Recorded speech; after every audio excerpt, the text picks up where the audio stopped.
you doing today? Rhonda, you look beautiful. I You. love that. Is that Valentino? I wore a shirt that looked almost exactly like that for Yeah. pressing Spain. Look, we can't afford Valentino now.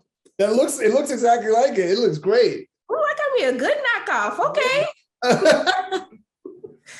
Look, one of the first questions that I wanted to ask you is I just admire your like acting performance in this series. And I really want to talk about the physicality. And I'm not talking about the action sequences. And I really want you to talk about your approach and the research that you had while taking on these people. I appreciate that so much. Yeah. So for me, the first trick was figuring out who Stephen Grant was. Like that's the person that brings us into this Moon Knight world. And that's where I saw an opportunity to do something really out there, at least for me, and I think for the MCU. So I was like, well, what if he's English, and what if he's this particular kind of English guy, and then I thought about the kind of physicality that I saw him with, and I imagined that he's tall, but he's like one of these tall people that doesn't want to be tall, that like is trying to like take up less space.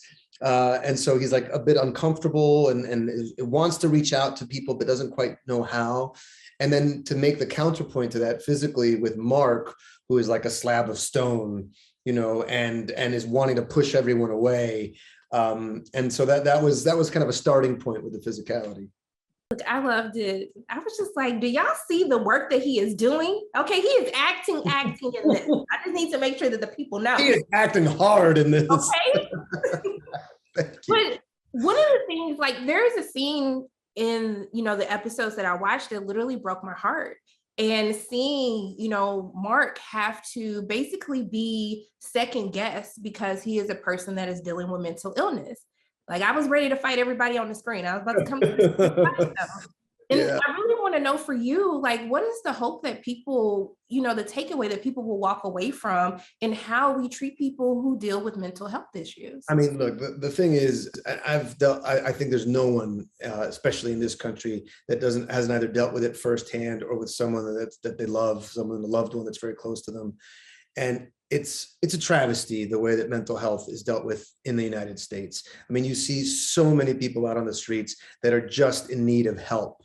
And and we don't have that. We have either you're spending hundreds of $1,000s at like a luxury place, or you're like in an asylum with people eating their own feces. So like there's no help in between. And so for us to tell a story that's very much point of view inside it makes the viewer feel what it feels like to be dealing with not understanding your own reality and why things are happening the way things are happening. I thought that was a real big opportunity to talk about those things on a massive scale, which is the Marvel universe.